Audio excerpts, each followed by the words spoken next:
आजकल सांपों के भी पर निकल आए क्या? तमीज से बात कर गरुण, वरना मैं भी अपनी मर्यादा भूल जाऊंगा। तू भूल जा, आज पता चली जाए किसमें कितना दम। भगवान शेषनाग और गरुण देव अचानक ही एक दूसरे पर टूट पड़े और चारों तरफ तबाही फैल गई। लेकिन तभी वो हुआ जिसकी कभी किसी ने कल्पना भी नहीं की थी। ये क्या अनर्थ कर दिया तुम दोनों ने। आपसी लड़ाई के चक्कर में अपनी अलौकिक शक्तियां विचित्र लोक के बच्चे को दे दी। बैकुंठ धाम में सन्नाटा पसर गया। भगवान विष्णु, शेषनाग और गरुण देव के साथ साथ बाकी सारे देवगण के चेहरे पर भी चिंता की लकीरें उभर आई और सभी की नजरें विचित्र लोक पर टिक गई।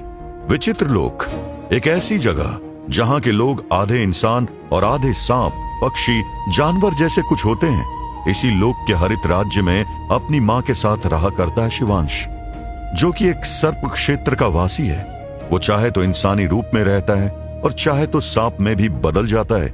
लेकिन आज एक हादसे ने बदल के रख दी उसकी पूरी जिंदगी। मां, मैं तुम्हें कुछ नहीं होने दूंगा। मैं आ रहा हूं मां, मैं आ रहा हूं। दरअसल शिवांश के घर पर अचानक ही आग लग गई थी और उसकी मां इसका शिकार हो गई। लेकिन शिवांश अपनी जान दांव पर लगाकर आग में कूद गया और अपनी मां के पास जा पहुंचा, जो इस वक्त बुरी तरह से जलकर जमीन पर गिरी हुई थी। उनकी हालत बहुत खराब थी, लेकिन उनकी सांसें अब भी चल रही थी। चलो मां, उठो, हमें जल्दी वैद्य जी के पास चलना चाहिए। नहीं मेरे बच्चे, अब मेरा वक्त खत्म हुआ। शिवांश की आंखों से आंसू छलक पड़े और वो जिद करते हुए बोला, ऐसा मत कहना, तेरे अलावा इस दुनिया में मेरा है ही कौन? तू मुझे छोड़कर कहीं नहीं जा सकती। शिवांश अपनी मां के अलावा इस दुनिया में किसी को भी नहीं जानता था, लेकिन आज उसकी मां ने शिवांश की जिंदगी का सबसे बड़ा रहस्य खोल दिया। बेटा, तू इस दुनिया में अकेला नहीं है, तेरा भी अपना परिवार है। इतना बोलते ही शिवांश की मां के प्राण छूटने लगे और वो दबी हुई आवाज में बोला, जा मेरे बच्चे, पलंग के नीचे रखे हुए बक्से को निकाल ले, उसमें तेरे सारे सवालों के जवाब हैं। शिवांश ने तुरंत अपनी मां को गोद में उठा लिया और वासी आवाज में बोला, मां जिद मत कर, वैद्य जी तुझे बिल्कुल ठीक कर देंगे, मैं तुझे वहां लेकर जा रहा हूं। शिवांश तेजी से आगे बढ़ने लगा और अचानक उसकी मां अपने हाथ में पकड़ा एक अजीब सा लॉकेट शिवांश के हाथ में देते हुए बोली, बेटा ये तुम्हारी मां का कातिल है, इन्हीं लोगों ने घर में आग लगाई थी, इन्हें छोड़ना नहीं, खत्म कर देना।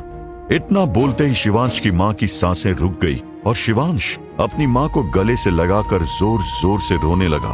तभी शिवांश की नजर अपनी मां के दिए लॉकेट पर पड़ी, जिस पर अजीब से 3 सांप बने हुए थे। शिवांश को कुछ भी समझ नहीं आ रहा था, लेकिन फिर भी उसने ठान लिया था कि अब वो अपनी मां के कातिलों को खत्म करके ही रहेगा। शिवांश ने पूरे विधि विधान से अपनी मां का अंतिम संस्कार किया और वापस घर आते ही वो बक्सा निकालने लगा जिसका जिक्र उसकी मां ने किया था। शिवांश ने तुरंत उस बक्से को खोला तो उसमें से एक सुनहरे रंग का गरुड़ के निशान वाला लॉकेट मिला। शिवांश हैरानी से उसे देख ही रहा था कि तभी उसे बॉक्स में 7 मुंह वाले सांप के सुनहरे रंग की अंगूठी दिखाई दी। ये सब देख शिवांश खुद में ही बुदबुदाकर बोला, गरुड़ के निशान वाला लॉकेट और शेषनाग वाली अंगूठी, आखिर इन दोनों से मेरा क्या रिश्ता है? शिवांश यही सोच रहा था कि तभी उसकी नजर बक्से में रखे एक पत्र पर पड़ी। शिवांश ने तुरंत उसे उठाया और उसकी आंखों से आंसू टपकने लगे। ये पत्र उसकी मां का लिखा हुआ था।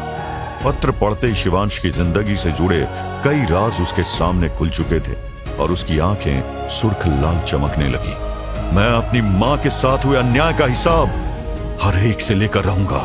इतना कहते ही शिवांश गुस्से में एक ऐसे सफर की ओर निकल गया जहां से आज तक कोई जिंदा बचकर नहीं आया था, और वो जगह थी वैष्णव पर्वत, जहां की मान्यता थी कि यहां चढ़कर जो भी विष्णु भगवान की साधना करेगा उसे मनचाहा वरदान प्राप्त हो जाएगा।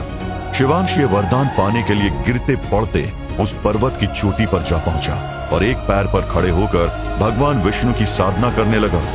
ओम नमो भगवते वासुदेवाय, ओम नमो भगवते वासुदेवाय। लगातार 6 दिनों तक शिवांश धूप, आंधी, तूफान और कड़ी बारिश में साधना करता रहा, लेकिन जैसे ही 7वां दिन शुरू हुआ, अचानक बिना बादल ही चारों ओर बिजली गिरने लगी लेकिन फिर भी शिवांश ने मंत्रों का जाप नहीं रोका और ना ही वो बिजली शिवांश को कोई नुकसान पहुंचा पाई। प्रकृति में हो रही इस हलचल को देखकर ऐसा लग रहा था जैसे ये सब शिवांश के मंत्रों की ही वजह से हो रहा हो। तभी आसमान से एक बेहद चमकीली दिव्य रोशनी जमीन पर गिरी, जिससे पूरा ब्रह्मांड जगमगा उठा और शिवांश को सुनाई दी एक दिव्य आवाज। शिवांश, तुम एक असाधारण योद्धा हो जिसका जन्म किसी खास उद्देश्य से हुआ है। यह कैसा मजाक है प्रभु?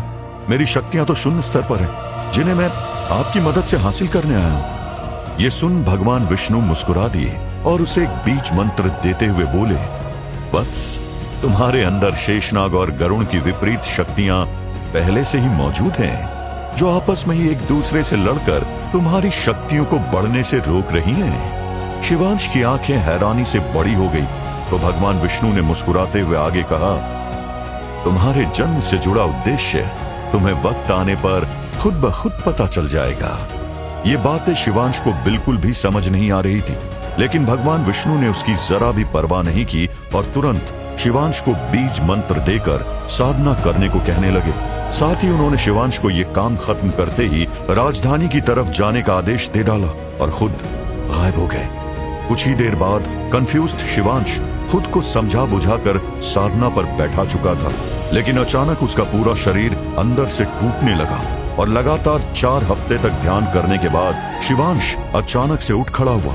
उसे अपना शरीर पहले से काफी मजबूत दिख रहा था। यह देख शिवांश खुशी से झूम उठा और तुरंत एक घोड़े पर सवार होकर राजधानी की ओर निकल गया, लेकिन वो अब भी अपनी अंदरूनी शक्तियों से अनजान था।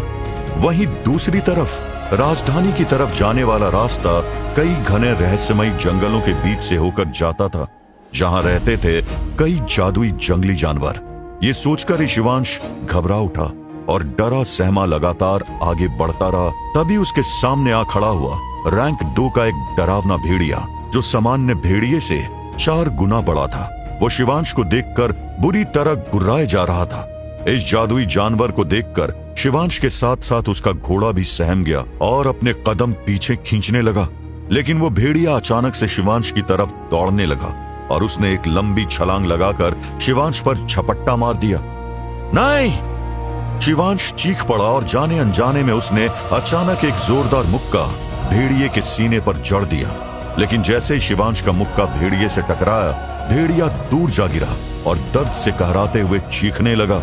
शिवांश के मुक्के ने भेड़िए को बुरी तरह से घायल कर दिया था। ये देखकर खुद शिवांश भी हैरान रह गया और अपनी शक्तियों को आजमाने के लिए एक बार फिर से भागते भेड़िए पर हाथ आजमाने का सोचने लगा। शिवांश ने तुरंत अपनी आंखें बंद कर ली और मन ही मन बीज मंत्र बुदबुदाने लगा। अचानक ही उसके पीछे एक विशालकाय पंचमुखी नाग प्रकट हो गया, जिसके 2 बड़े बड़े पंख थे। शिवांश खुशी से उछल पड़ा। वाह, ये हुई ना बात। अगले ही पल शिवांश ने भेड़िए की दिशा में हल्का सा हाथ हिलाया, जिससे नाग की पूंछ भाग रहे भेड़िए की तरफ बढ़ने लगी। उसने तुरंत भेड़िए को पूंछ में जकड़ लिया और उसे शिवांश के पास लाकर पटक दिया। कौन हो तुम, विचित्र लोक का एक आम प्राणी या कोई बहरूपिया? शिवांश मुस्कुराते हुए बोला, रिश्ते में हम तुम्हारे काल लगते हैं, नाम है नाग गरुड़। अचानक शिवांश के नाग गरुड़ रूप से तेज रोशनी निकलने लगी और उसने भेड़िए पर जानलेवा हमला कर दिया। देव, मुझे क्षमा कर दीजिए, मैं आपको पहचान नहीं पाया, रहम कीजिए। उस भेड़िए को गिड़गिड़ाता देखकर भी शिवांश रुका नहीं।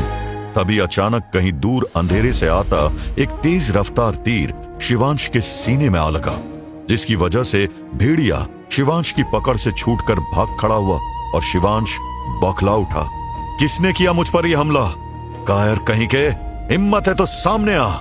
एक तरफ शिवांश के सीने से खून बह रहा था, वहीं दूसरी तरफ दूर अंधेरे से एक बेहद विशालकाय परछाई धीरे धीरे शिवांश की ओर बढ़ रही थी और अचानक उसका असली रूप शिवांश के सामने आ गया।